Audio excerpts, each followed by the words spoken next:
Welcome to the third book discussion of the International Network for Research in Sports and Migration Issues, and great to see familiar new faces here. Today, we shed light on a topic that has attained increasing attention from researchers in our field in recent years, the connection between sports and forced migration.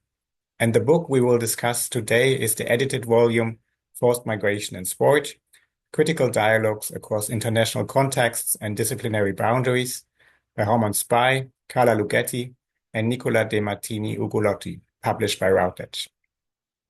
And we are very pleased to have the three editors and distinguished colleagues here today. Ramón Spaaij is Professor of Sociology in the Institute for Health and Sport at Victoria University, Melbourne. Carla Luguetti is Senior Lecturer in Health and Physical Education at the University of Melbourne. And Nicola de Martini Ugolotti is Senior Lecturer in Sport and Physical Culture at Bournemouth University Business School.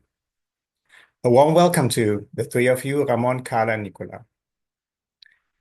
And we also have the privilege to have another expert in the field of sport and forced migration with us today, who will discuss the book. Alessio Norrito, Postdoctoral Research Associate at the Department of Recreation, Sport and Tourism at the University of Illinois, Urbana-Champaign. A warm welcome to you and special thanks for being with us so early. I think it's 6 a.m. at your place now. My name is Christian Ungruhe from the University of Passau, and I'm part of the board of the Sport and Migration Network. If you want to know more about the network, check out our website, www.sportmigration.net, where you also find the contact details. We'll put that into the chat. We are always happy to receive your suggestions and ideas to improve the network. And we also plan to have these book discussions as regular events. So if you have an idea of a book in mind that should feature, please let us know. And we're also happy if you want to engage with the community and spread the word about conferences, call for papers, job postings, and publications, or to comment and discuss happenings in the broader field of migration and sport. Therefore, we have an interactive mailing list that you are welcome to use. If you're not a member yet, but are interested in participation, then please let me know by sending an email that you find on the website. But now it's time to get to know more about the relation between forced migration and sport and get into a conversation about this. Today's schedule will be as follows. We plan for roughly 90 minutes of input and discussion. And after this short intro, Ramón, Carla, and Nicola will first give some editor's insights and briefly talk about the idea, the scope, and the direction of the book. And this is followed by comments and questions from Alessio directed to the editors. And then we'll give the floor to you. And you are welcome to participate with questions to the editors and the discussant, or your own inputs for further discussion. And as you have probably noticed, this event is actually recorded for reasons of documentation, but also with the intention of sharing it to you via our YouTube channel and to the wider public. I will get back to you if and when this will be the case. Okay, so that said, let us go into the talk. So Ramón, Carla, and Nicola, I think specifically in the last decade, we have witnessed a greater attention towards issues of forced migration and displacement, well, in political debates, in the media, and also in research. And sports probably connects on various levels. So I'm curious, actually, what were your key drivers to bring colleagues together and publish a collective piece on forced migration and sport? Wow, yeah. Thank you. I'll start and then I'll hand over to Nicola and Carla just to complement.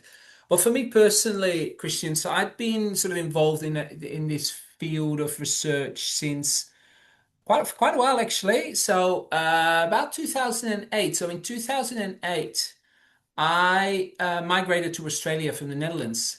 And as part of kind of my own sort of journey of well, making home, I guess, and carving out a sense of belonging in my local community in the west of Melbourne, I started coaching a team of kids. So I think it was under 12s boys and later also girls for Horn of African Australians. And sort of that was the journey for me. So it actually started really at a personal level. It was part of my own journey of connecting with my local community. And that sort of over time evolved sort of into a 3-year ethnography, following also the relationships, the movements of these kids and their parents to other clubs, in and out of sport, to other parts of the city, and sometimes even back to the Netherlands, or even I did some research at one tournament that was a European wide, like they came from literally everywhere. And sort of that was kind of that multi-sided ethnography over the time. And that's sort of around the time I think that Carla and I started to connect. And one of the things we did, Carla, you can talk about some of the projects that you've been involved in. But one of the things we did is conduct a literature review. So I kind of felt, look, there's a fair bit of work being done now. So this was 2019.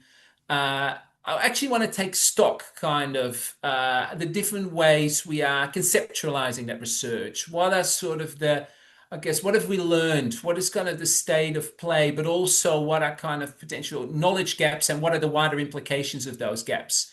So I think that for me, that's how I came into this, because after that, I felt that, oh, there's actually some amazing work being done globally, including, the people here in the room. And I sort of got interested, and I think tapped Carla on the shoulder, like, hey, we could do something here, like a special issue or an edited book. And it sort of went from there to really get a better sense of global perspectives. And then for us, we felt, hang on, but we're sort of positioned there, sort of in this outpost down under, in Australia, and we got an understanding of the literature, but we love to connect with what's happening in other parts of the world. And that's when we reached out, I think, to Nicola, because Nicola had just edited with Jane Courtwell, I think, Nicola, your book on leisure and forced migration, and just felt there was so much richness in that we thought, hey, let's see if we can team up and actually do justice to the richness, but also the omissions, I guess, in the field, right? So yeah, that's where I come from. So a bit of a journey. So Nicola, Carla, would you like to jump in? Yeah, thanks so much, Ramon. I think I can jump next because, yeah, my trajectory is similar to Ramon. So I came to Australia 7 years ago, and my work before coming to Australia was working with young people from socially vulnerable areas. So particularly with young people in favelas, and how sport could be a vehicle for social change. And when I arrived in Australia, I understood that, people from, yeah, refugee background would be, yeah, a population that I would love to work with. And I was working with Ramon at Victoria University on that time.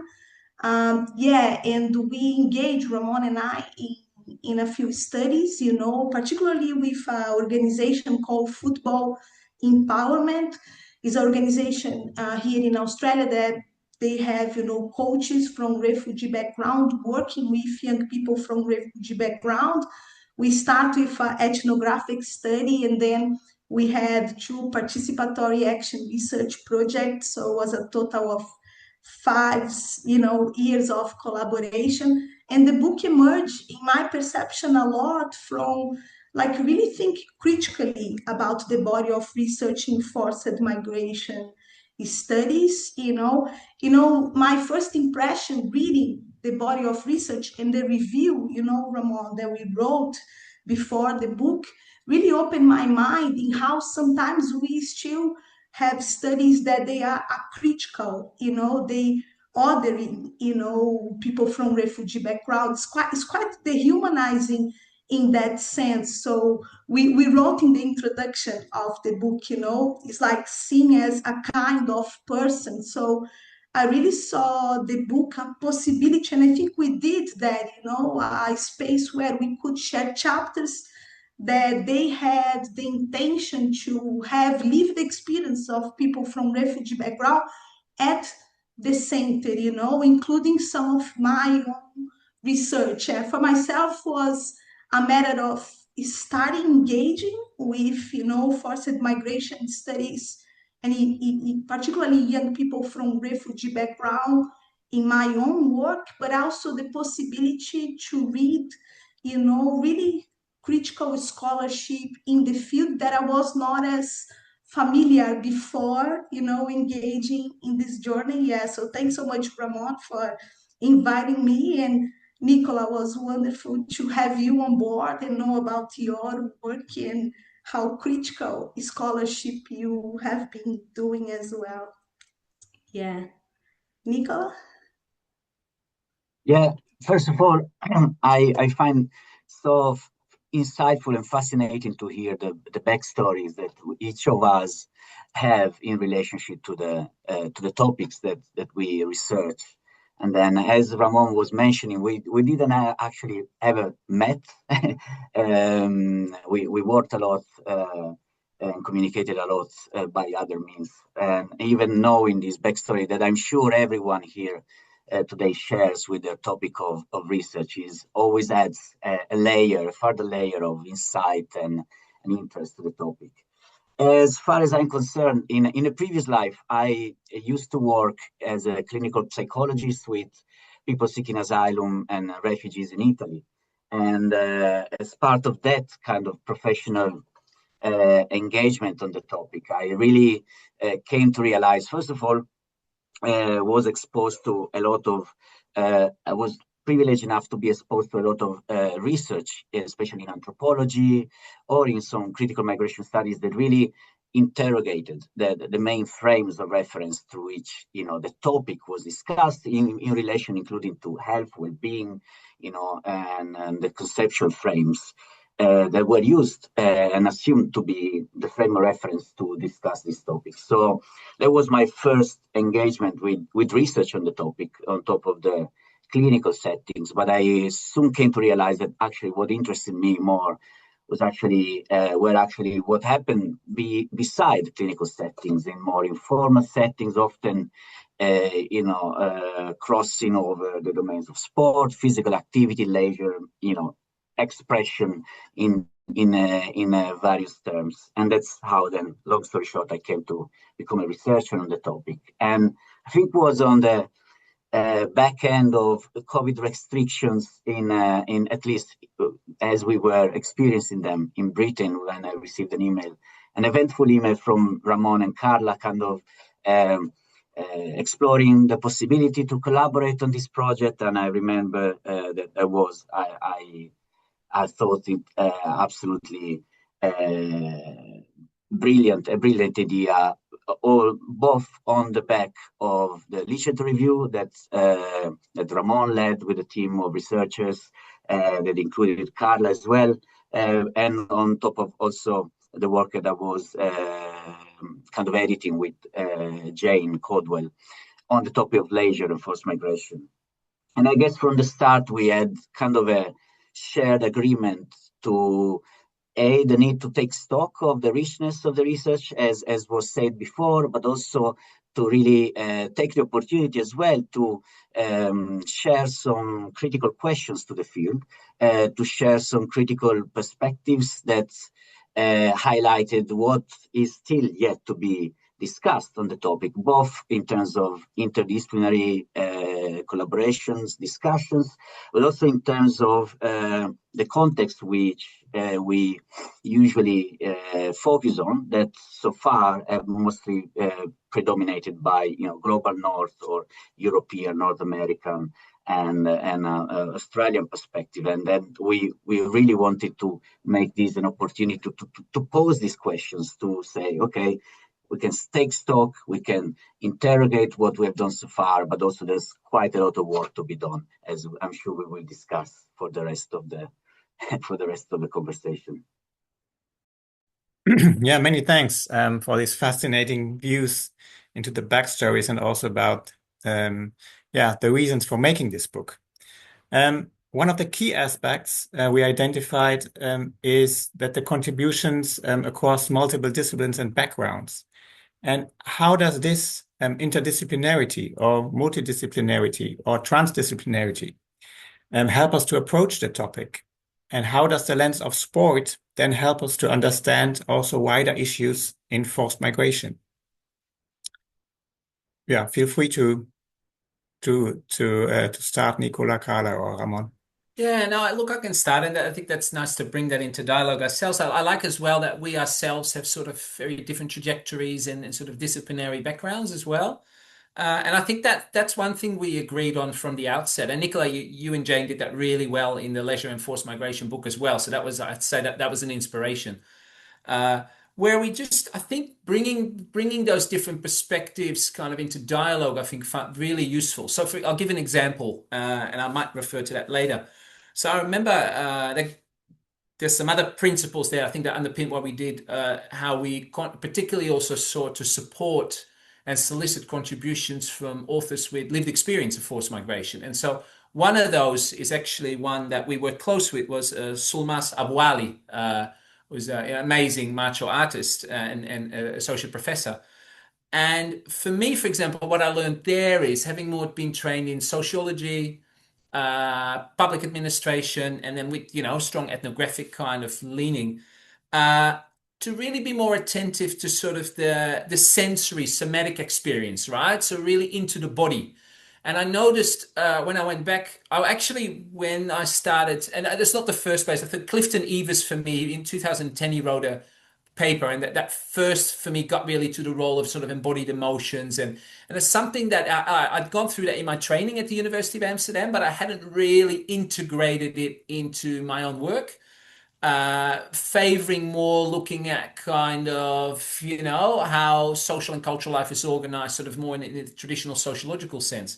So that was really useful for me, to be sort of invited, I guess, to also look deeper into the body and connect that back. How are those sort of sensory experience actually connected to the broader, let's say, politics of invisibility and recognition and the broader social political inequalities? How these things are all interdependent, with no neat solutions or answers, but it's like it's all sort of layered. And I think it's a matter then of that.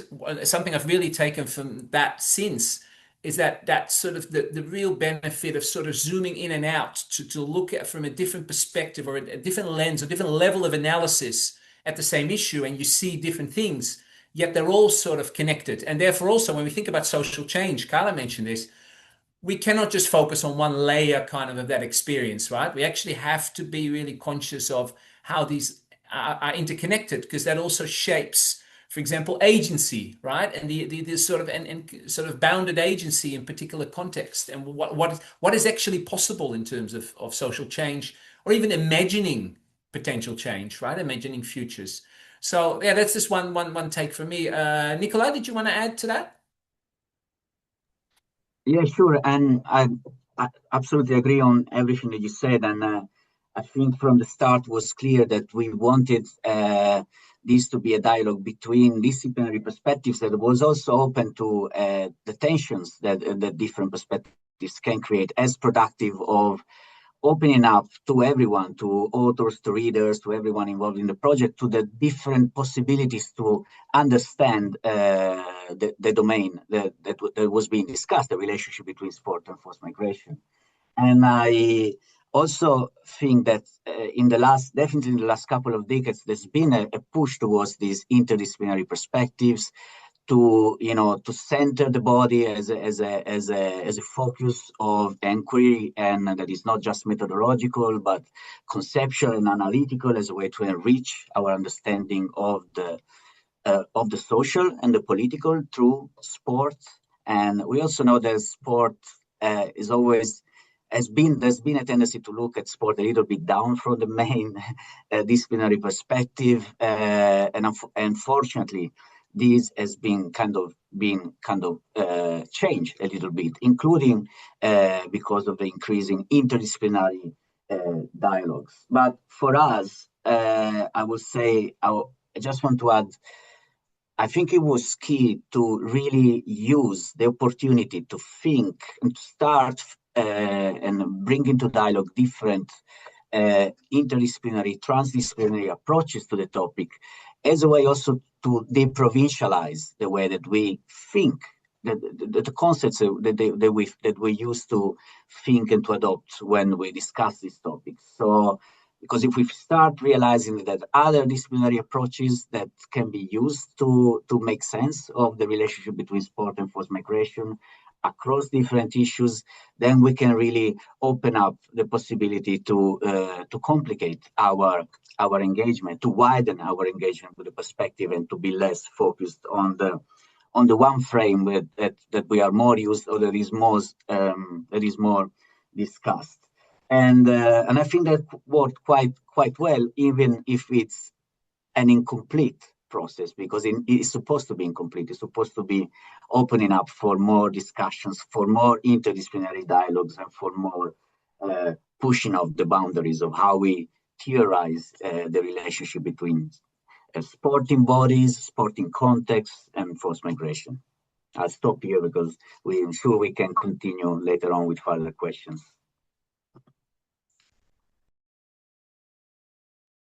Yeah, thanks. Carla, you want to add on that? Or Yeah, maybe I just want to share a little bit about the process. So we had a beautiful process, in reviewing the chapters, but after, like before reviewing the chapters, we had a call of abstracts, and Nicola and Ramon, you might remember, we had a massive number of people submitting abstracts. We had the issue, initially it was supposed to be a single, special issue, and we decided to be double because we really realized, the need for multiple voices to be heard. And I think the whole process of, really think about in a more interdisciplinary way, but valuing different perspectives. Yeah, it came since the beginning. Ramon mentioned, how we really value, lived experience people, some of them co-authors of, the chapters as well. And the other 2 points that I want to emphasize is how most of the chapters they will talk not just about the outcomes of processes, but also the process, how people engage in the tensions that emerge in the complexities of doing this type of work, what Nicola was saying. So I think that was something quite beautiful. And the themes that we have in the book, how the book is organized, so participatory methodologies, if you go, emotions, gender, perspectives, all topics, they came in a more inductive way, in the sense that we start with, a big number of abstracts valuing diversity, and then how, the book took place was quite beautiful in terms of, the process of reviewing the chapters as well. So, I think that contribute to those different and diversity perspectives and interdisciplinary way that you see in the book. thank you for those insights. Fascinating. Carla, you already mentioned the structure of the book. That was actually part of my next question. I mentioned the four to five parts again: participatory methodologies, power, voice, and ethics. Then second is emotions, effect, and embodiment. 3, gender and intersectional perspectives. 4, critical perspectives on integration and intercultural communication, plus fandom and media representations in elite sports. I think while the titles probably speak for themselves, could you, well, in a nutshell, elaborate a bit on what the parts cover and what was the reason behind the structure? Maybe we go with Ramon again first. Wow, you make Christian, you forced me to dig deep here. I do remember, Carla, indeed, and Nicola, how that process of even sort of generating, so constructing those themes, that was quite a process. It was a proper reflexive thematic analysis, just that. I remember that.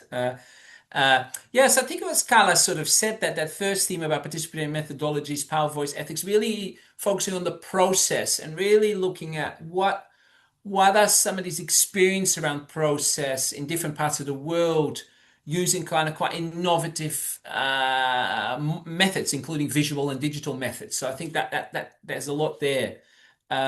Emotion embodiment, I think, was a really important one. And I remember, Nicola, that's something that you also really emphasized, right? The importance of that. That's something that I'd long been aware of, but I guess particularly sort of in Carla, where the area where we're working, it wasn't sort of really foregrounded as much as I'd say as it should have been really.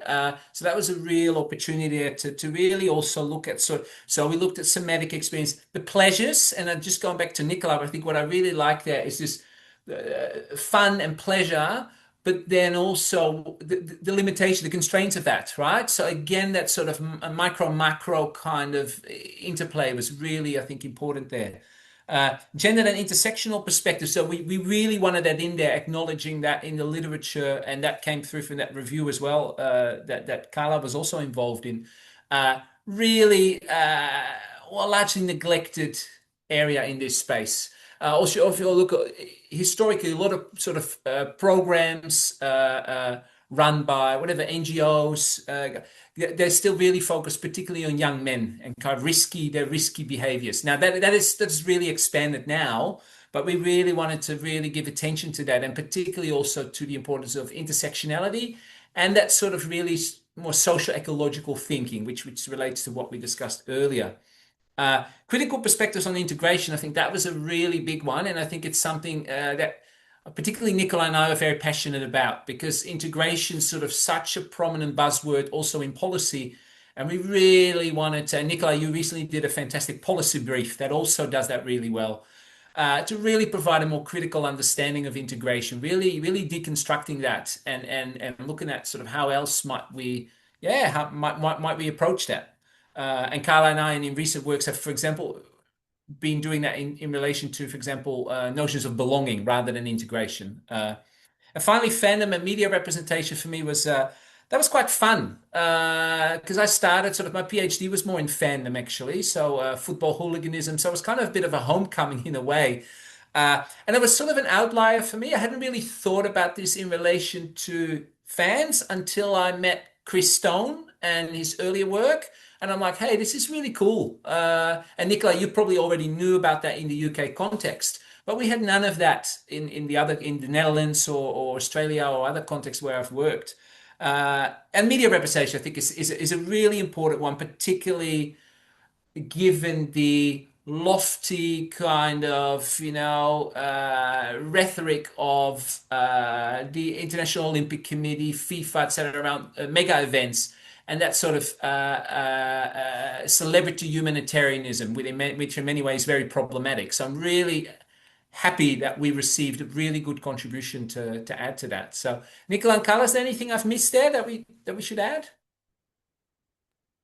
No, if I can only add two things very quickly. One was how the process of the themes emerging was really kind of part of the process of receiving the contributions, taking stock of their richness, and actually seeing the connection between them. And then again, how these very in detail overview that Ramon just provided. I was listening to him and I was thinking how the variety of the perspectives really connected the various scales that relate to the experiences, practices, and politics of sport and forced migration, way from the very intimate experiences and embodied experiences and affective experiences of sport, but also making sure that they were not isolated by the wider social, political, and cultural context in which they are embedded, including, again, the ways in which they are made sense of. They are made legible for wider publics, for the media, for fans, and so on. And how it was really productive for us to learn, to grapple between these variety of scales and the articulations between them.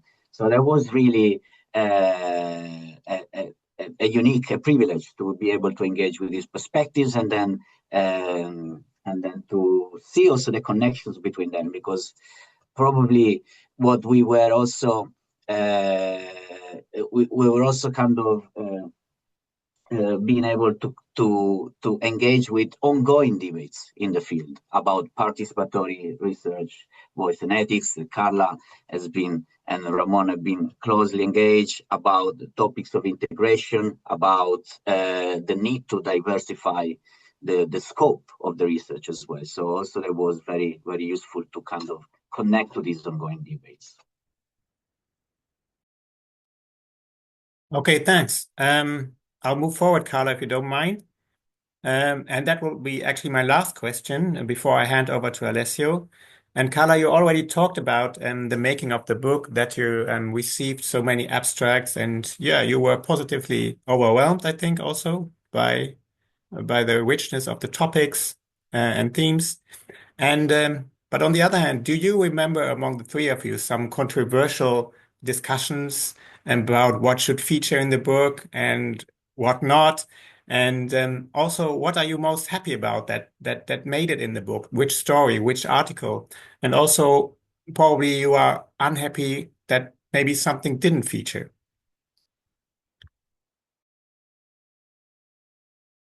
Carla, do you feel called to take that, or I will start? No, I will start. I saw Nicola smiling. I don't know if we're thinking about the same thing.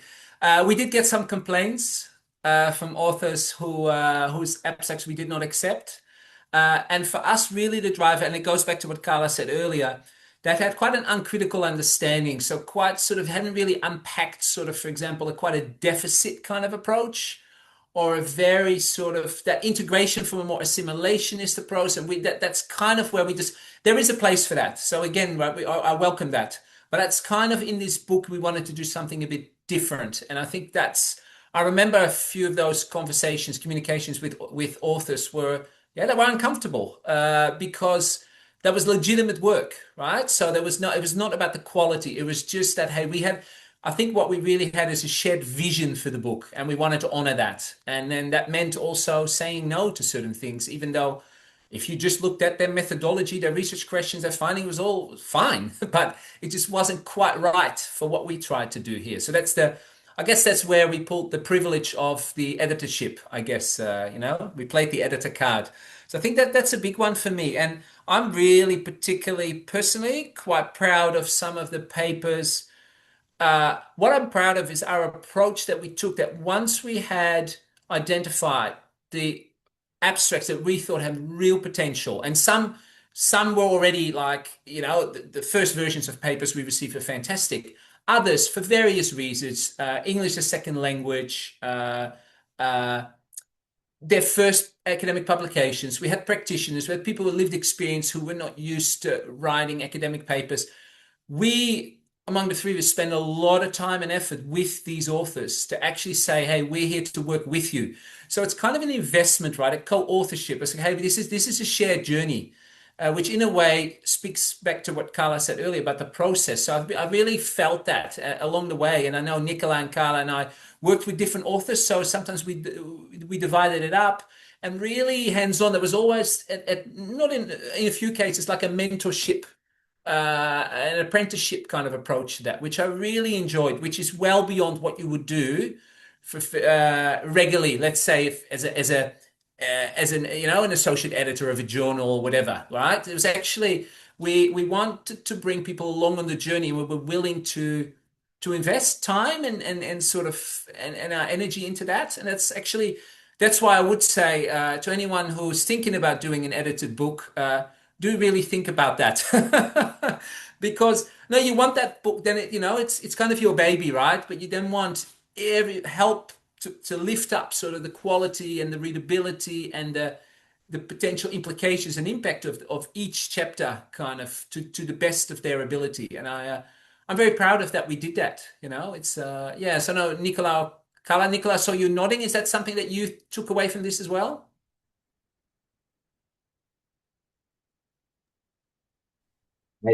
I, I'll jump in, and I'm sure Carla will have something to add.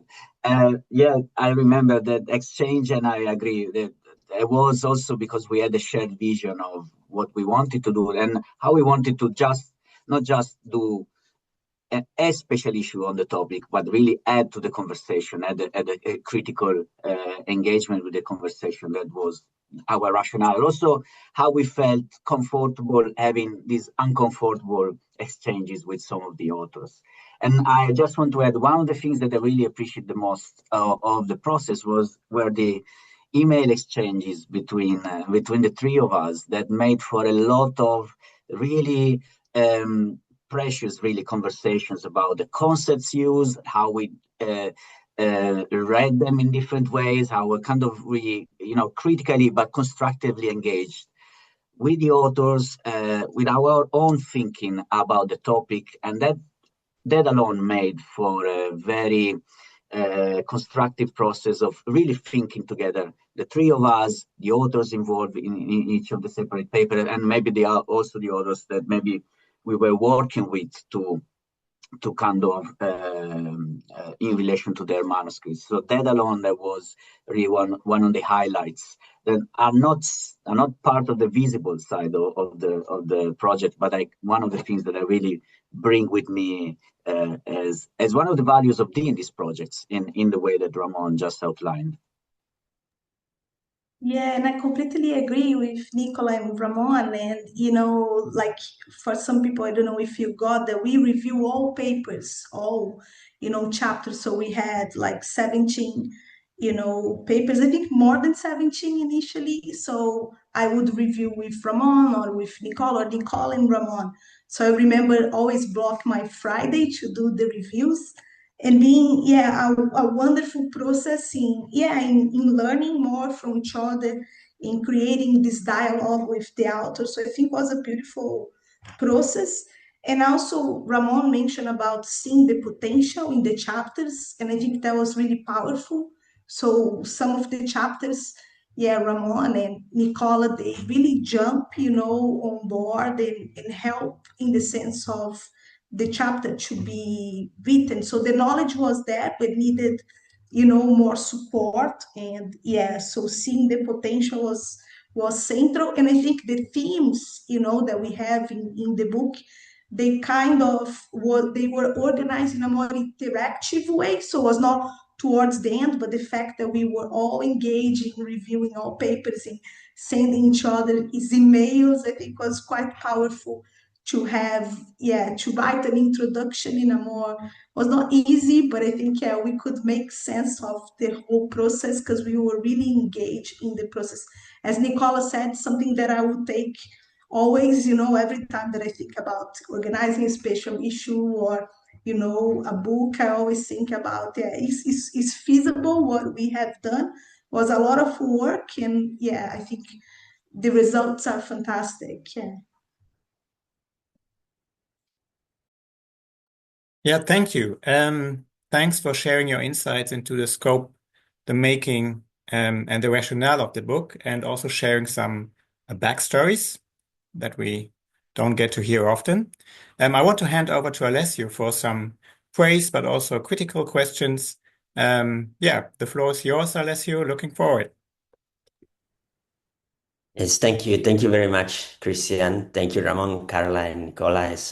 It's great to be in conversation. And since you shared, how the book came about and your stories on how the book came about, I hope it's you want to hear how this book has helped a reader and his story and research, because the review that Ramon and Carla were mentioning came out just as I was preparing my PhD application, and it was super helpful in a way of having all the literature collected in a single piece, and it shaped a lot the direction that I wanted to go, and I knew I wanted to do forced migration in Sicily.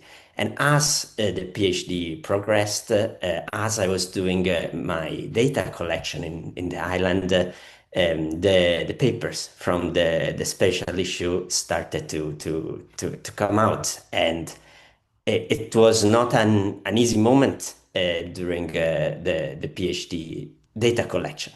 And I have to say that I felt a lot of comfort almost in knowing that so many other people were doing this work and were sharing their stories, the effects involved, their participatory process, the ethical challenges that they were going through. So the first curiosity that I have, I'm not even sure it's a question, but is when you did this project, this edited book, how has this impacted you in a way, and how has this like changed your perspective, both academically and beyond, because this is touched upon a little bit on the book. So I'm really curious about the impact that this has had on yourselves, basically. Yeah.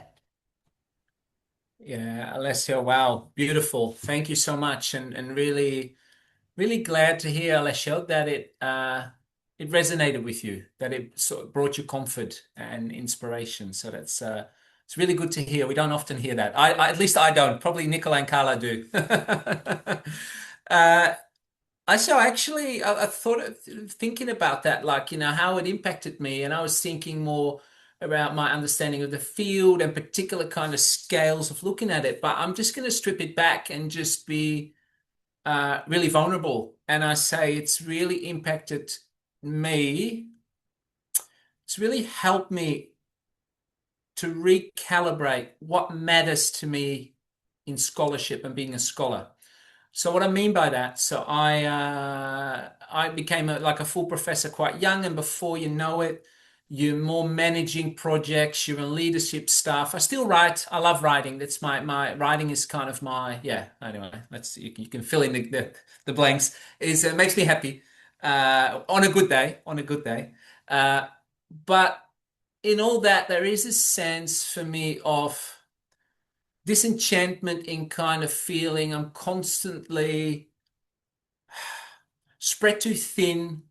It's fragmented. It's got so much going on that I actually felt like the quality sometimes. But there's been a few projects that I dropped a few balls there, and with kindness, right? There's a lot going on. This happens, particularly in the neoliberal kind of university. However, when we did this book, and just that what I said earlier, that kind of real commitment to quality and sort of mentorship and apprenticeship and collegiality through that, I did walk away from that. Okay, that is what I value. So in other words, and to be honest, I fall short of it every day, but it really helped me reorient. It's like I've got to really do something about, and it's hard.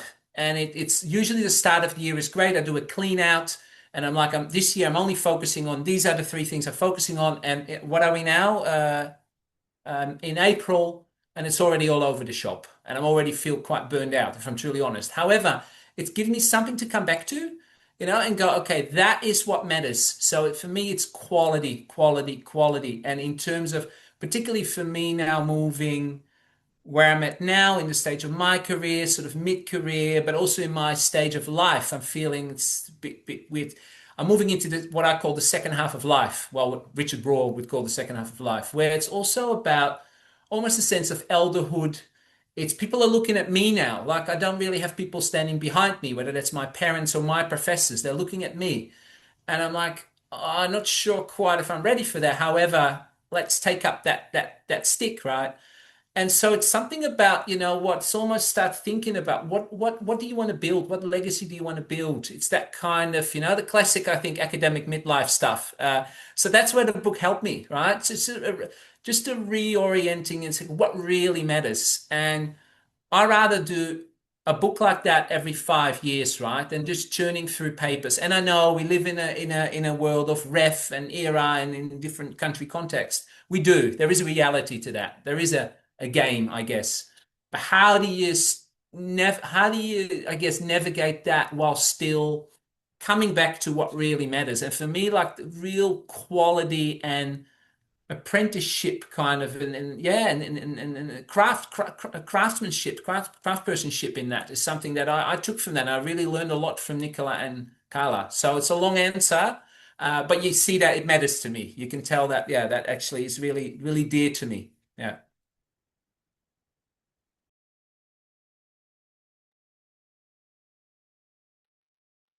Nicola, do you want to go next? It's hard to take after Ramon. It was amazing. Thanks for sharing, Ramon. Yeah, I was thinking in my perception, because again, like, yeah, when I, start to organize this book, I was early career, now mid career.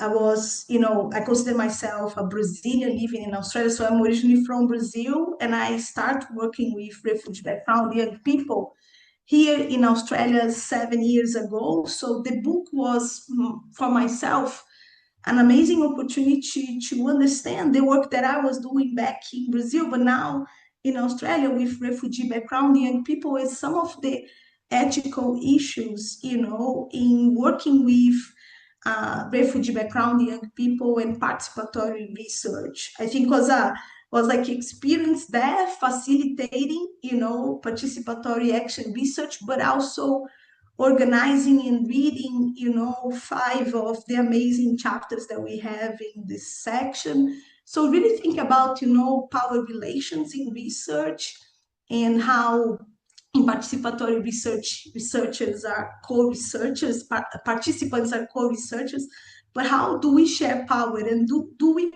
as researchers, do we share power? Is participation something that we really value? Also around negotiating identities and the ethics and politics of knowledge production. So like we don't give voice to people, we amplify people's voices. So I really like the concept of Paulo Freire in terms of, it's not about charity, but how can we enter in solidarity with people? So really thinking about, who we are influence how we share power and how we engage with, people from refugee backgrounds. So really think about those ethical issues, and also sensitivities in building, trust and rapport with people. Now I'm reading Ramon Sarah Ahmed's her working organizations, what is fantastic. So for Sarah Ahmed, we have organizations using diversity, to keep reproducing whiteness, so to look good, in a tokenistic way. So I think, yeah, Sarah Ahmed's work and some of our work as well is really towards how can we have a critical lens, being aware of the power relations. Yeah, I think I learned a lot through this book in how experience my own work and also reading other people's work around the needs of really critical lens to understand the ethical issues involved in participatory research. Yeah.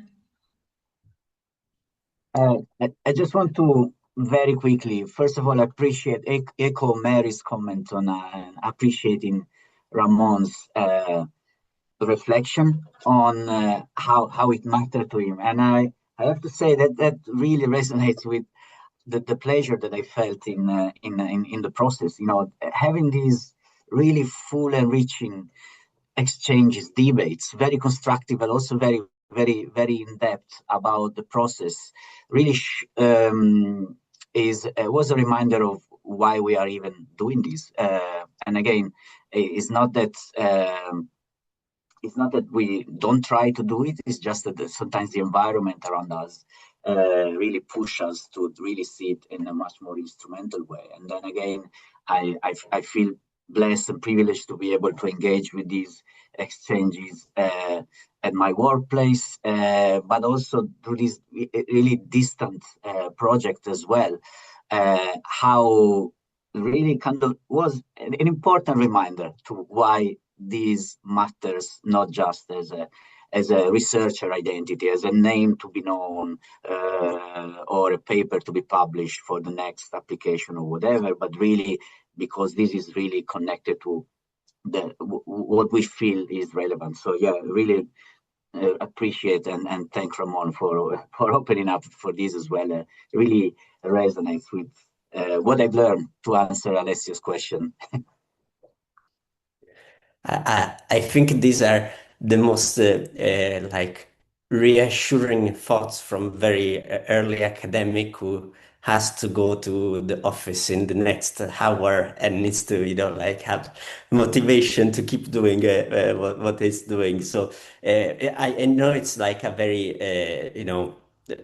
personal question. So thank you very much for sharing. It was fantastic to hear about what the pleasures that come from the process of the book itself, and how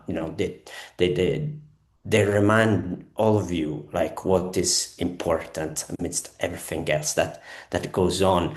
And I want to continue touching on what Carla was introducing, and so a question very specifically for Carla, because through this book I have learned so much about participatory action research in the context of forced migration, and in ways that go, I would say, beyond a methodological way, in a sense. And so the ethics and the emotions connected to it. And I think, Carla, you were touching on this a little bit in the chapter that you've written with Loy and with Ramon. There is one passage that I really liked, is about going back home, the feeling of going back home through the process of research.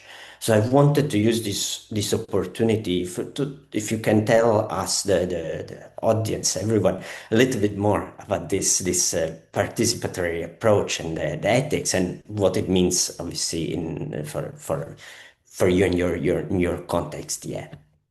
Yeah, thanks so much, Alex. Yeah, so participatory approach, it is like from different epistemology, like thinking about, like a more positivist research, there is this knowledge and researchers will discover. But knowledge in thinking about participatory approaches is co-created with people. So it's not research on people, but research with people. Yeah, knowledge is not out there and we'll discover in that sense, but it's knowledge produced when we engage with people. And as I mentioned before, so in that sense, participants, they become researchers, or co-researchers engaging in the process with us. Thinking about, like my background, I'm originally from Brazil, and my main influence in thinking about participatory approach is the work of Paulo Freire, particularly, the concepts of conscientização, so critical awareness and praxis. Conscientização is like understanding, the forms of oppression that we face, and not just understanding, not just conscientização, but trying to act towards social change. So that's the concept of praxis. And it's a cyclical process of action and reflection with people. So that's what participatory, approach they come from. We have a plurality now of theories or lens for participatory approach, what I think is wonderful, like the colonial studies, or anti-colonial studies, feminist studies, or critical pedagogy, as I mentioned, Paulo Freire, but always we have similar principles, so one is, as I was mentioned, the need for building trust and rapport, creating safe enough spaces where, participation can happen. So participation is one key element for participatory, approach to happen. The second one, I talk a little bit about power, sharing. So we know that research reproduces, unequal power relations, but in a more participatory approach, we have to democratize research. So creating spaces where dialogue should be at the center. Reflexivity is key here, so we have to think about positionalities, our privileges, our assumptions all the time, and sharing that, and in my paper and in some of other, papers or chapters, we had, researchers sharing their own positionalities, privileges, and assumptions with co-researchers, and how powerful that can be. And thinking about ethics, when we are talking about ethics is much more than institutional ethics. We have to really think about the everyday ethics, the micro ethics that happen in working with refugee background young people. Yeah, like so was definitely a lot that I learned in engaging, with young people from refugee background, and also in the reading. So how can we negotiating those three main points, participation, power sharing, and reflexivity? How can we, create spaces where we can increase, those aspects and make sure that we are truly contribute to a participatory approach. It's like when we talk about co-design, for example, everybody's doing co-design, but it's really doing co-design. So thinking about the participatory approach, particularly through a critical lens, it's truly bringing, those elements and engaging in a more genuine voice in that sense. Yeah, in a research that's really participatory in that sense. Alessio, can I add one thing to that? Because I just want to also comment Carla more broadly for actually then also following that through when it comes to authorship. So I think one of the things early on that I really appreciated in the projects that Carla led is that sort of the participatory didn't stop kind of at developing community resources. So I know Carla did they did education training for coaches and things like that, but also really in the academic space. So even though in this chapter, Carla, we had one of the young women, Loy, as a co-author, some of the others, we had five of them. And there is really tangible benefit for them. So to have like an academic publication where they've actually made an amazing contribution, that can give them access, that would help them be competitive, for example, for a master scholarship or, down the track, even a PhD. There are really tangible benefits that then sort of cycle back into the communities that they work in, right? And that they live in terms of sort of that capacity building and research training component. So really educational qualifications. Also, cultural capital is really being built there in very equitable ways. So Carla, that's something also that I really admired about your approach, because I think that is still rare. It tends to stop somewhere, and Carla took it sort of all the way, with all the tensions and complexities for sure. Because I know Carla, I know it was Loy as well. Yeah, I don't know if this publication, another one that they were not quite happy with how we framed it, and like sometimes it was needed complete deconstruction to actually for them to do justice to their experiences. I think that was a paper we did for Journal of Youth Studies. I remember that. That was a complex one like that. Yeah, so I really appreciate that. And thank you both, for this perspective. It made me think what Ramon just said right now about the weight between like anonymity and the visibility. That sometimes there is this from like a deficit-based view, you would see, yeah, we need to protect anonymity. But maybe when we want to really empower people that we do research with, we should also consider like positive ways to increase visibility and opportunities. And again, being named as a person that has contributed to the research, as contributors do. It's something that can push forward, obviously, and open up maybe even an academic career, new pathway that there was not available before. And going back to what Carla was saying, and particularly when we're talking about the ethicals and Paulo Freire, it was one of when I mentioned in the introduction, it was one of the things that I was reading and considering the most. I'm also thinking of to name chapters that have been quite influential for me. Robin Smith chapter on whether we should be in the places that of the research occurring, or also the use of digital methods in the chapter made by Mitch Maxwilliam, mentioning the lead authors, but also done with co-authors. It's something that was really resonating as again in that period that the research was developing, and constantly made question practice in a positive way, obviously in a very constructive way, but this feeling of like being seen and heard, that is very, very important. And I want to take this connection of the ethics, this discussion on ethics, to talk about another theme and important aspect of the book that I think has shaped a lot of thinking, which is the part on trauma. And I wanted to ask Nicola about this question. There's this particularly is at the introduction of the book, and one aspect has to do with Yusra Martini and her journey, and the story of her journey of crossing from Syria to Greece and having to push the boat as a swimmer.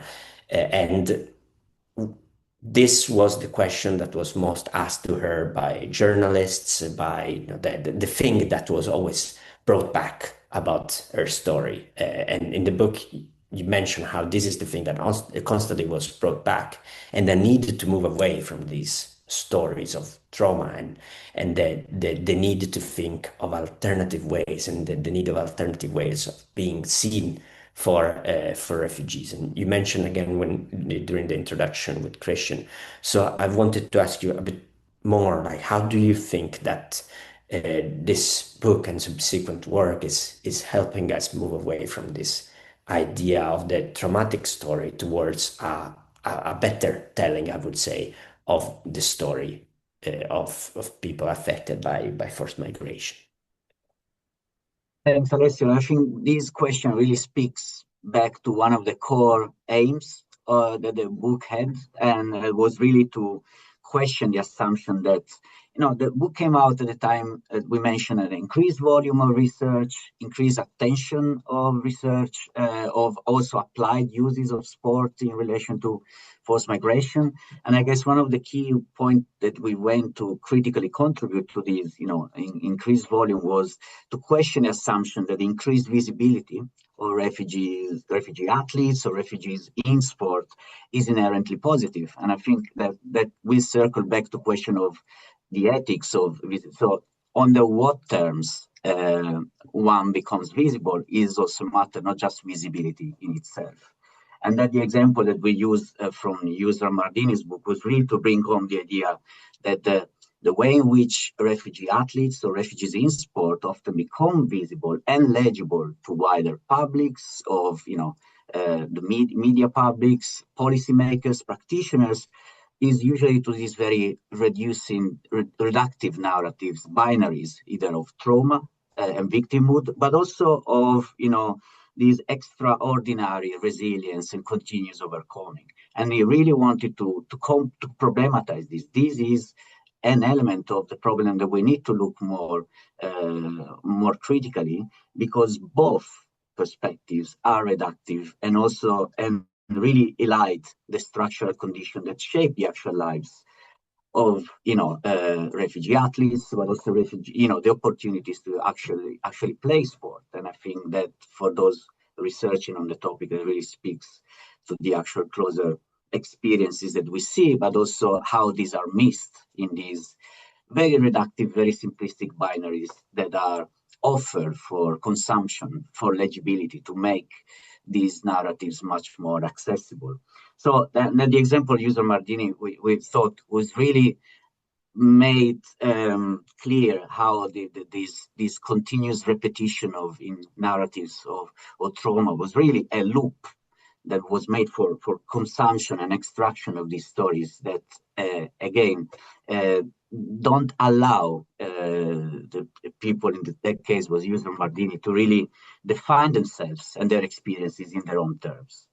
And on the back of this, one of the key ways in which we are very glad that some contributions in this book really help to move beyond this perspective. And if I can just shout out to a couple of chapters that to me really spoke to this, like Hilary Kibney's work on Palestinian sportswomen and Chris Webster's work with asylum-seeking men, playing the pleasures of playing football for asylum-seeking men in the United Kingdom.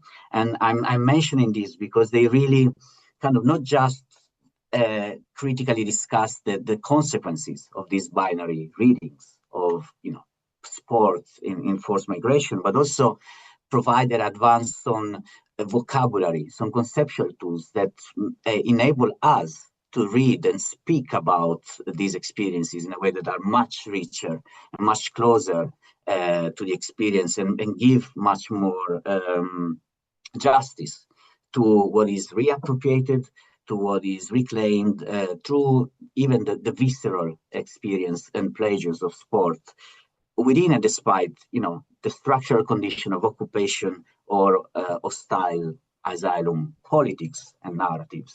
And I think that really links to what Carla was saying, that this approach really shows the connections between the conceptual, the methodological, and the ethical. Because once you really pry open the problematic elements of existing frames and narratives, then you are really pushed to conduct research in a way that is much more relational, dialogical, and really vulnerable to be challenged, to be told this is not the way that to tell our experience, and this is the way that push researchers to reflect on their own positionalities, assumptions, frameworks, and to engage with conceptual references that are maybe speak much more closer to the experience that are being understood, that are being engaged with. And I just, again, Hilary Kipnis using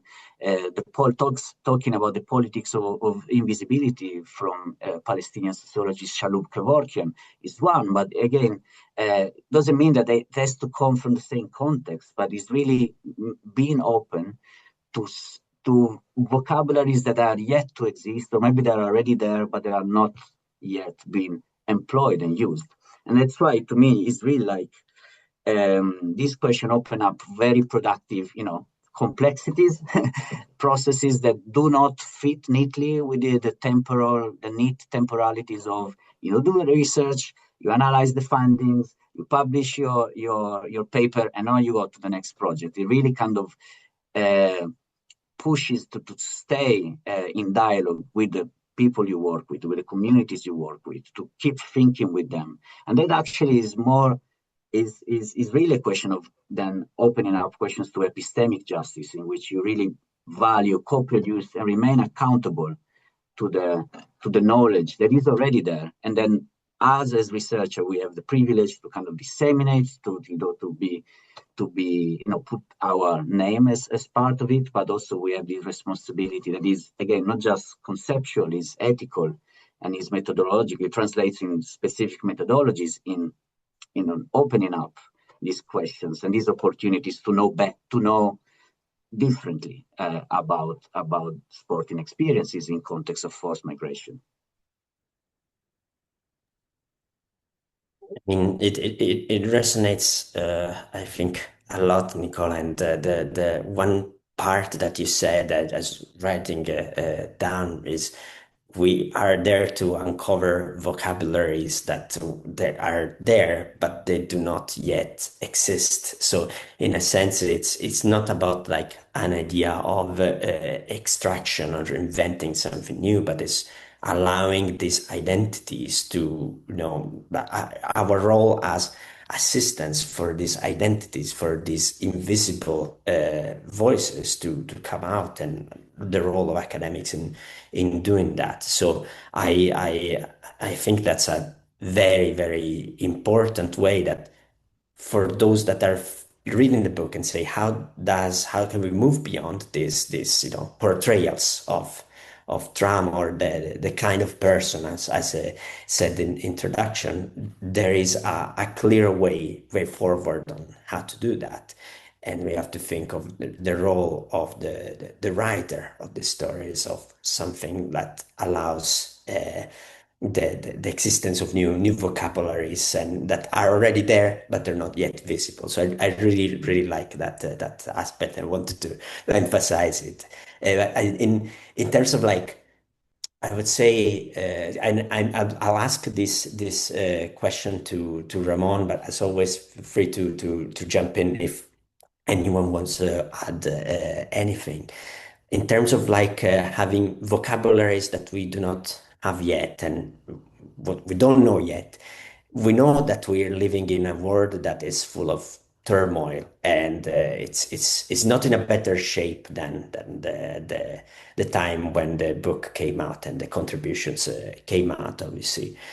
So the question is a bit more of a macro question, really, to take anywhere, and how someone reading this book can find meaning and comfort and direction in the world that we live in today, particularly with many events affecting directly forced migration. Yes, Ramon, I will like to know your opinion, but again, feel free to jump in every next Yeah, later. really good question. And I would say all of that, what Nicola just shared and what you sort of commented on as well, that being open to vocabularies. Nicola, you said earlier, staying with it. So there's something I think actually in the present moment, yeah. So what we need, and that's more broad than just us as academics, but what we really need is exactly that.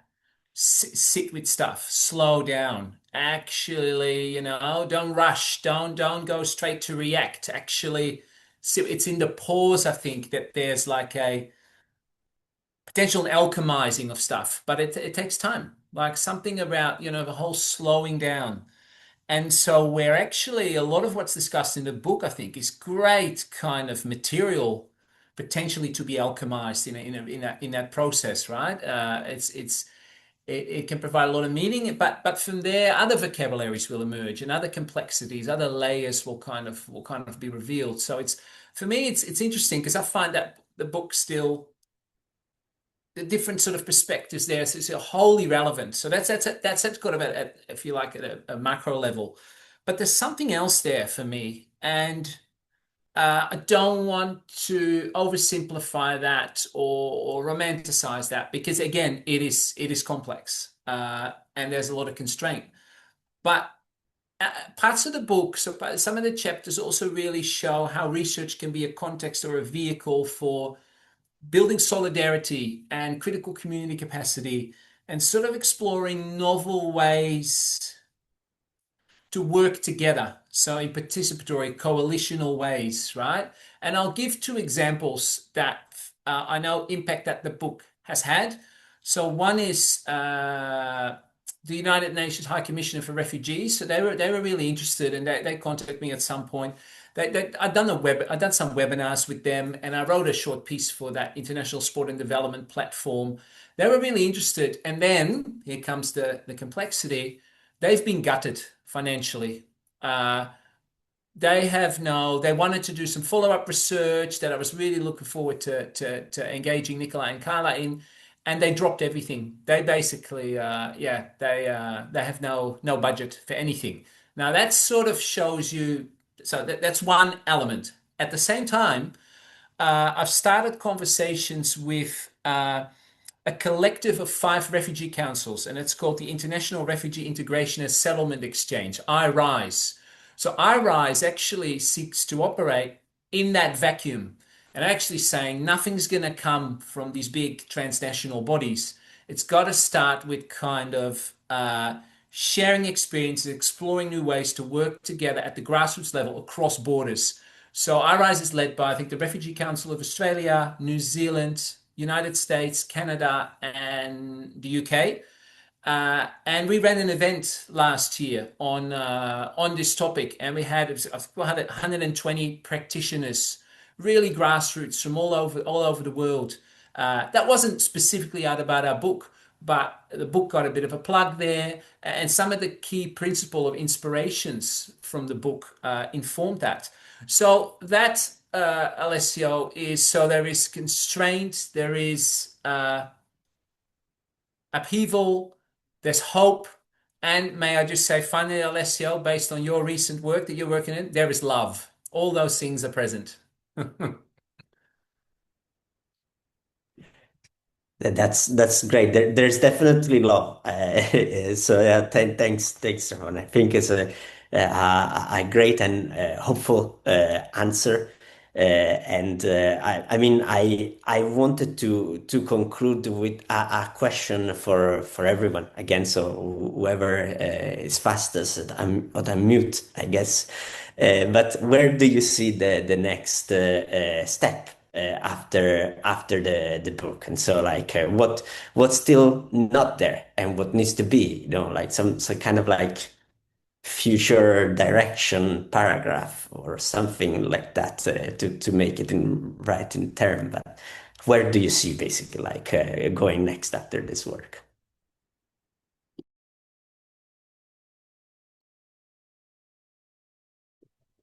I can jump in. I'm sure that everyone has a perspective on that. Um, quite an easy question to finish, Alessio. Thank you. I think it really depends also on the positions where we are, and then specific issues that attach to the topic of forced migration in the context from where we are operating, or we are even thinking about this topic. So I can speak for myself and from the European or Western European context in which I am in. I'm sure.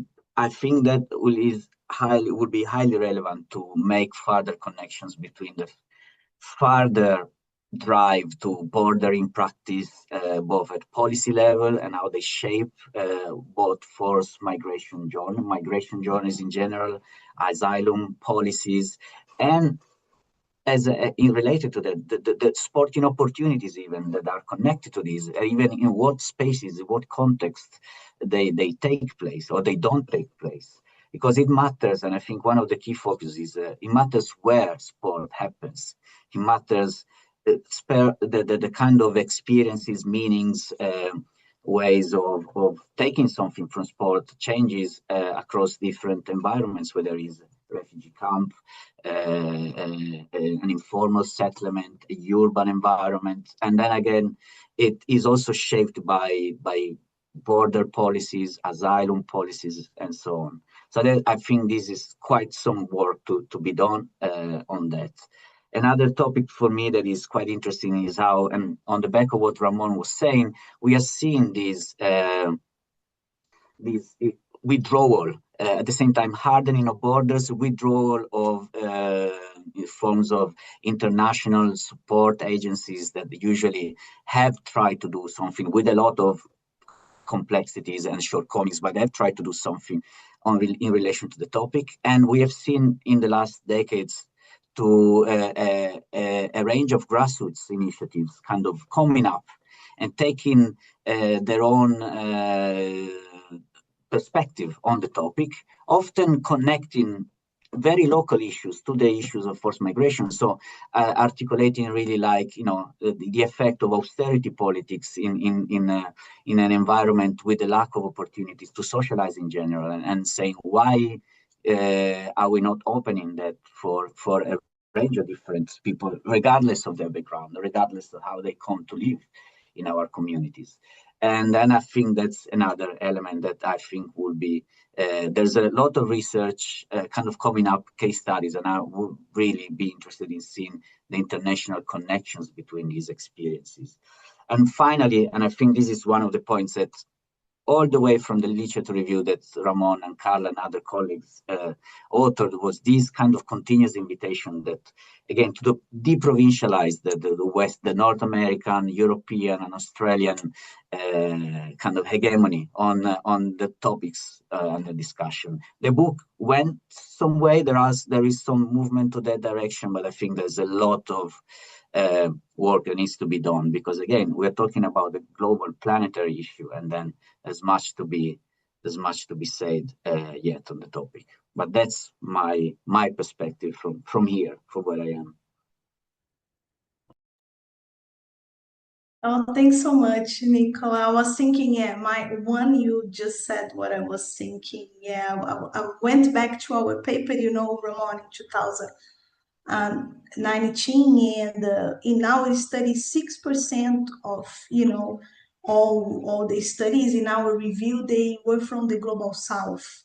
So I think our book had a push, to a more diverse, but we still rely a lot on studies in Australia, Europe, US and Canada. So I was thinking about, yeah, for the future, a issue of representation where we could have more authors, like first authors from refugee background, where I still think is a space this is too much white, it's too Western. So I think, yeah, having more projects led by refugee background people, not just as co-authors, but as leading authors, and also in places that, we do have, people from refugee background, but we don't do research, if we really trying to understand which groups we are doing research, they are not as, it could be, yeah. So I think, yeah, going more global south and,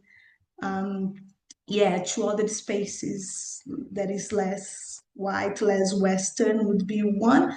And my other one is connect with Ramon's comment around activism, and how we had some chapters that they were touch on how can we build solidarities, but I think we need more to do in that space, how can we think about activism or agitations, ways in which we can resist, to those challenging the system. And yeah, I'm in the Faculty of Education and I'm learning a lot in education, how some studies around activism, they are quite powerful. So I think I would love to see more studies, yeah, that would give insights on how can we build solidarities in working towards, yeah, social change. Those are my two ones. Ramon? Wonderful. Well, I don't have much to add. Both of you have covered so much. The one sort of, I don't know, hope, mild irritation I still have as well, just to add to that, is how do we continue to work collaboratively? What might that actually look like if we were able to deepen that? And I say that partly sort of from reviewing recent papers or literature reviews, systematic literature reviews on the topic, where I sometimes feel like what we're sort of reinventing the wheel, or much could be, that there's just this limited return. And it's not a criticism. I include my own work in a lot of that.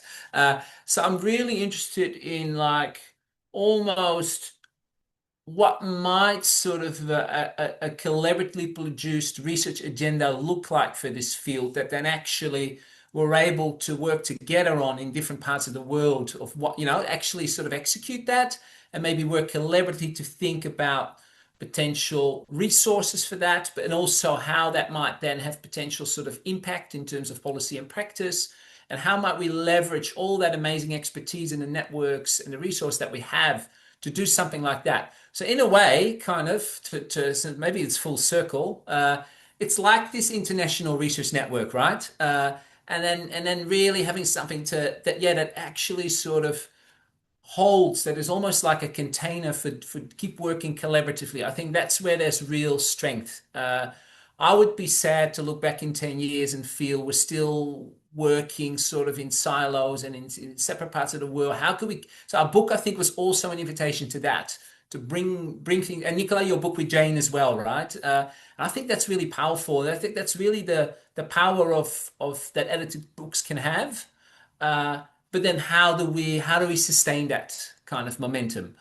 And at the moment, I'm not quite sure, because when I review grants or papers at the moment, I don't see that yet reflected. It's kind of how we're continuing to produce and apply and mobilize knowledge in the ways that we have. So that's, I don't have an answer. It's sort of a mild kind of frustration that I'm sitting with, and without any solution. So yeah, thank you. I agree with all the points. I think it's a wicked problem sometimes that we can need to constantly I mean, engage with as things shift and reshape and around an international, how an international collaboration would look like. I would say also I would see it like shifting quite often depending on the different situations and developments around the world. But in order to do that, there is like a much needed more how do I say like in English is the like the need to arise, like voices from all over the world that can then like make this a truly global collaborative effort, but not in a way, I mean, it's been the theme of the discussion, not in a way that is someone from the north that tells, hey, I need you to speak, but someone to say like, allow this invisible voice, not allow, help these invisible voices emerge and be part of the ongoing discussions that are around the world in silos at the moment. So yeah, this was my. I have to say I have not checked the time once since I have done it just now. So I see we're a bit late. So thank you very very much again to Ramon, to Carla, and to Nicola. I had such a pleasure discussing with you, as I said before cherishes the day and many days to come. And yes, really thank you for this opportunity as well, Christian, to be the discussant today. Yeah. And thanks to you, Alessio. I think you did a great job in discussing the book. I really got a lot out of it and a lot of food for thought. Thanks to you and thanks to Nicola, Ramon, and Carla. That was really great. And speaking of, it was not your fault, Alessio, that we have stretched the time so much. I think that was my doing. Sorry for that. Nevertheless, I hope you agree with me that it was worth discussing some questions in such detail and with some backstories, and I really enjoyed it. Thanks a lot. Nevertheless, I hope you all have still a bit of time to engage in more discussion and are open for some questions if there are any from the audience. We have lost some colleagues on the way. But nevertheless, I hope there are still some present. And now the floor is yours, actually, to ask questions or to engage in discussion. Feel free to participate. That goes to Suki, Wycliffe, Carmen, also Marie.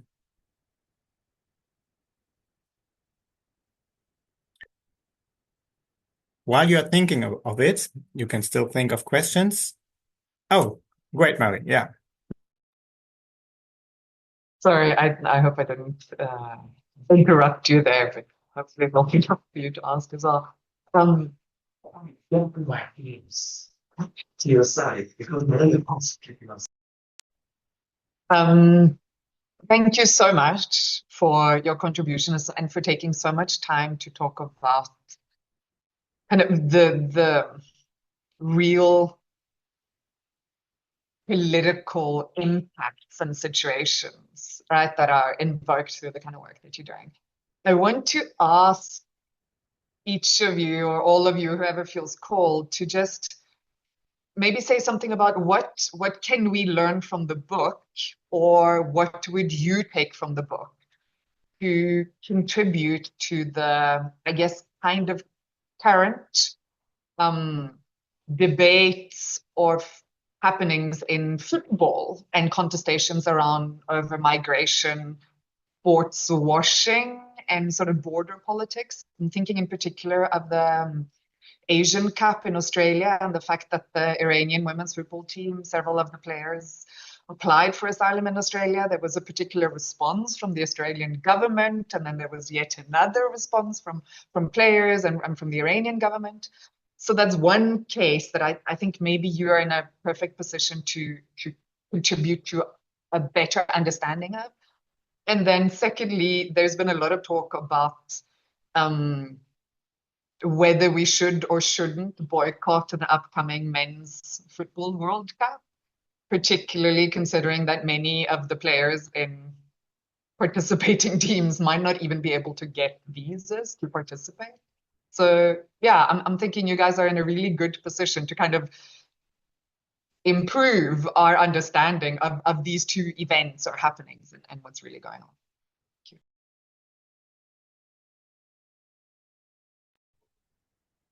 you. I can jump in very quickly, and then I'm sure Ramon and Carla have their own perspectives. I do think that the two cases that you mentioned bring to light two important elements that hopefully they came clear also throughout the discussion. But the thing is that, for example, forced migration and then its interaction with sport is usually framed as a humanitarian issue, as a very neutral approach that is really just about again, that is depoliticized. While we learn from a lot of work on forced migration and refugees that these are issues that are deeply political, including the way in which they are narrated, in which again sport as such a social domain with such a reach and popularity is really mobilized to advance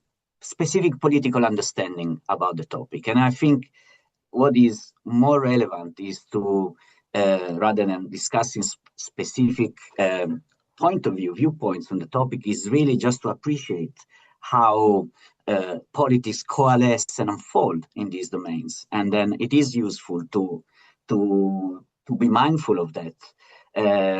Because again, we are all fully aware that the way in which sport and forced migration are widely understood are simply a humanitarian, depoliticized, and often sanitized domain. And then again, these are very, very useful cases that remind us that they are not.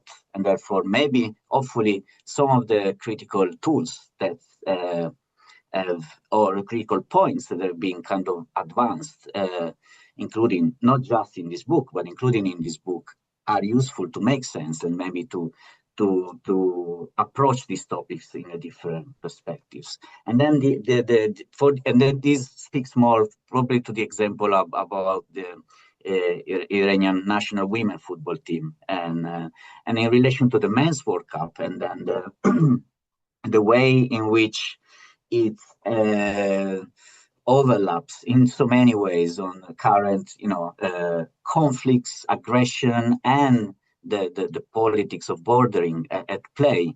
And I think it really just, again, operates as a reminder of something that, again, was already there. Migration has always been a topic of relevance, not just for migrants themselves and those who work with them, but it's a lens through which communities, nations make sense of who they are, who they want to be, what they have forgotten about their past. And then again, I think this is a reminder and an opportunity, for example, in working with students, to make these connections and to think about how these debates with ways of, again, as Ramon was saying, maybe not offering solutions or not offering, but offering ways to conversations and dialogue of understandings that go a little bit beyond maybe some very narrow framing and kind of of the problem. So I think that last example is a very powerful reminder that sport and migration are really part and parcel of the lives and understandings and identities of nations and are very useful to talk about them. Carla, would you like to add anything?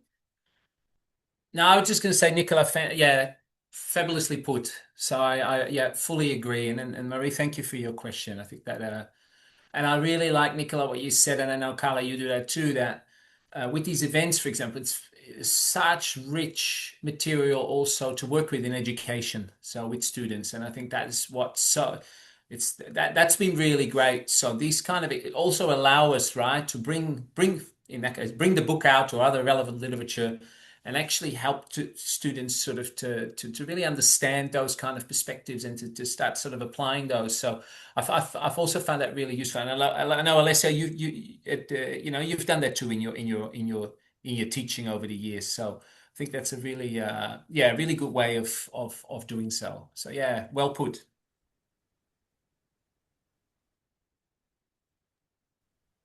Okay, Carla, you want to add on that or we move on? Okay, we move on. Any other question? Good morning, good evening, wherever you are. It was a pleasure listening to each one of you. I was driving to work when the session started. So I'm just inspired by the process that you went through to put the book together and how you picked some of the practitioners to lift them to a point of sharing their experiences in a scholarly manner. And I thought that was quite insightful.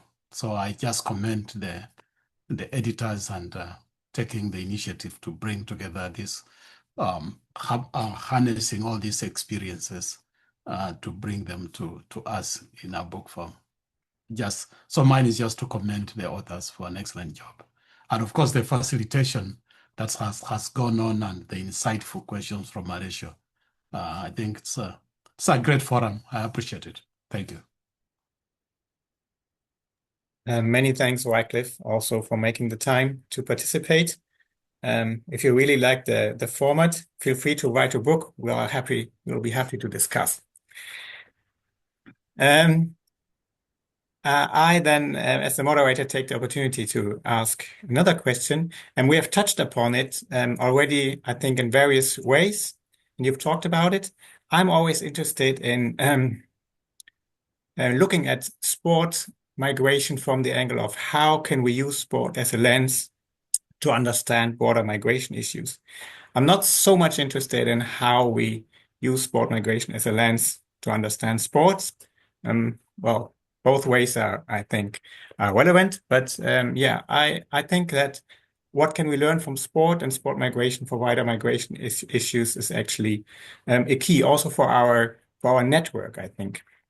And just to say that, okay, I think the book, the articles, they first featured in a special issue of Sport and Society, and then they were published as a book in a Routledge, I think, sports series. So it was already directed to colleagues in sports, and that is not a criticism. That is how the world goes. I think if you propose a manuscript to Routledge and they see sport, then we'll put it into the sports section. But how actually, or what do you think about that? Do you agree with me that we should focus increasingly on using sport migration as a lens to understand wider migration issues, and also how can we make that happen to get more relevance in mainstream sociology, mainstream anthropology, mainstream other disciplines? Yeah, I'm happy which is a great question and a big one. And it's an interesting one. I'm quite interestingly positioned in thinking about that question because throughout my career, I've been in sociology departments and maybe sociology anthropology departments. But now at Victoria University, I'm officially in like a sport and health science kind of department. So that question will never be asked there, right? It's more, and it goes back to what Pierre Bourdieu wrote about. I think he wrote in the Sociology of Sport journal, was it 1986? I think around sort of a program for sociology of sport in the program for sociology of sport, and he talked about, I think the language he used, like the double bind or the double disadvantage. So in other words, sport is kind of seen as marginal by sociologists. And sociology itself is kind of seen as marginal, and it's sort of it's quite interesting to navigate those spaces. But I also feel that on the ground, in practice, it's actually often not true. So I'll give a sort of a lived example from the University of Amsterdam. I got invited all the time to come and give guest talks in migration studies, in body and emotions, in all sorts of stuff, in cultural sociology. And they would say to me, sport is so important. Like if we want to understand, for example, body and emotions, we have to have you come in and talk about sport. And I was used to be the only guy doing sport, sort of. So it's kind of interesting. So I thought often sometimes I always feel that there is a reality to it, and what you said about publishing and which kind of categories or portfolios it goes into is very real, and who gets to read it. But I even see it here. So I'm here, Alessio. I'm at your old stomping ground, Manchester Metropolitan, at the moment. And just even Alessio there, and I know Alessio, you worked in a different department, but I'm sitting at the moment sort of visiting the sociology and criminology school, and they're very serious about it. Like, you know, my close colleague Caitlin Nunn, who's in migration studies, uh, she's all over it. And, you know, I'm giving a talk tomorrow and next week. So there is that, if you call it sort of cross-fertilization, there's definitely an interest in it. How that works in published work, I think is harder because I don't know about all you, but I don't even feel on top of any literature at the moment. I'm just scrambling to get my work done. You know, it goes back to what I said earlier. I feel my ability to read at the moment. I try to set aside a couple of hours a week, which is really sad if you think about it. Uh, and so, yeah, so it's a really good question, Christian. And what I've noticed sort of when I was in Australian universities previously, or in the Netherlands, or in Toronto, or here in Manchester, on the ground, I'm feeling there's actually a lot of respect, love, and interest, intrigue, kind of in what sport has to say. And we've seen, I think, a good example there is recently also the work on so the anthropology of sport. You know, the work of Nico Besnier and Thomas Carter. That is getting also that kind of traction in sort of, if you want to call it, mainstream anthropology. So I think it is there, but it is tricky in terms of published work, and it very easily being labeled sort of niche. Yeah, so I'm not sure if Nicola or Carla have any further. I don't have any clear answers. All I know is that the first piece I read was that Pierre Bourdieu piece. I'm like, oh no, why did I start this career? I'm doomed. But then on the ground, in reality, it was actually not really like that. It's a lot more, yeah, you know, interest and mutual engagement kind of. It's sort of, to go back to the title of our book, borders were really being crossed, sort of. They were quite porous in those departments. It's more actually for me in sport and health science, where it's a lot harder to get any social science stuff kind of taken seriously. I think that's a harder challenge that I face. Yeah. So I'm not sure if anyone wants to comment on that. Maybe even Alessio. Feel free to, yeah. If I can jump in, and then again, for what I can see, it's kind of a mixed bag sometimes, and I do agree that there is some recognition or some informal acknowledgement of the importance of sports, and sometimes it translates in something more structured, and other times there are these occasional rediscovery of sport in mainstream sociology or migration studies, or vice versa.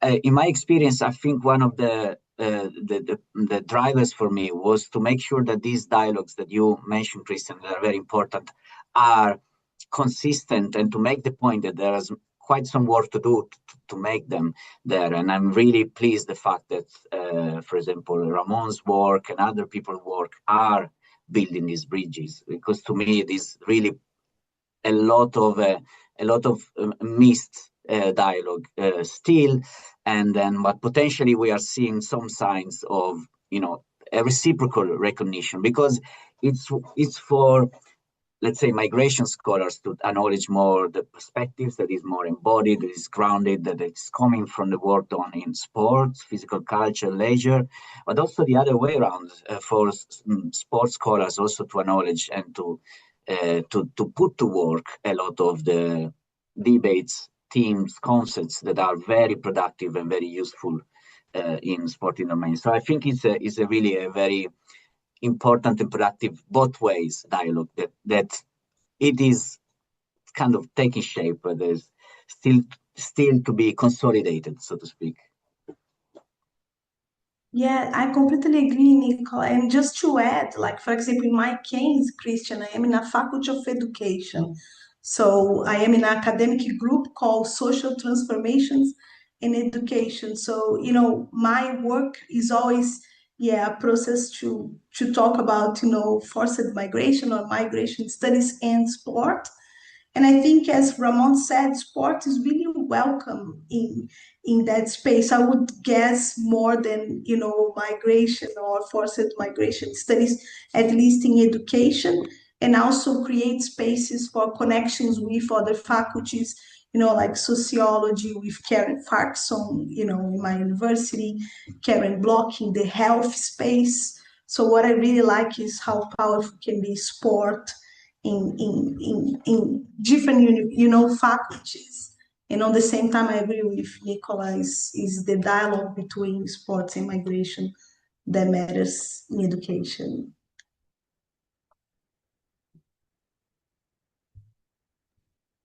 Okay, I'm just reading Marie's comment.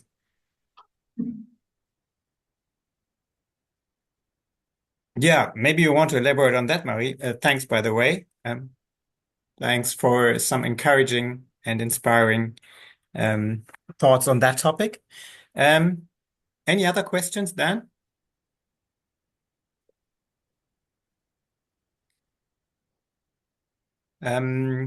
If not, famous last words from the editors and discussant? Just a big thank you to everyone. Really enjoyed the conversation. It's really nice to revisit. I know it's interesting. I think Nicola and Carla, somehow retrospectively, we've traced more coherence to this whole process than there was potentially. Because I was sort of prior to this discussion like, how did we go about this again? And it's sort of all coming back. And it's interesting when you rethink the process, sort of. It actually sounds pretty cool. So thank you. Really appreciate all of your inputs. Likewise, yeah, it's been a privilege. Thank you for the conversation and the questions. Yeah, thanks so much. I really appreciate it. I just want to mention how like we organized a special issue and the special issue became a book. So I think that's also a learning piece. How, I've never thought about special issues becoming a book. So the process of, I think having a book and a special issues is like I reread the book today, some of the chapters, it was fantastic. Yeah, I think I like the process of having a special issue, but also a book. Yeah, thanks so much. And thank you for inviting me and allowing to discuss the work you've done. It's been a real privilege and pleasure. So really, thank you. As I said, there's no best start of the day at 6 in the morning.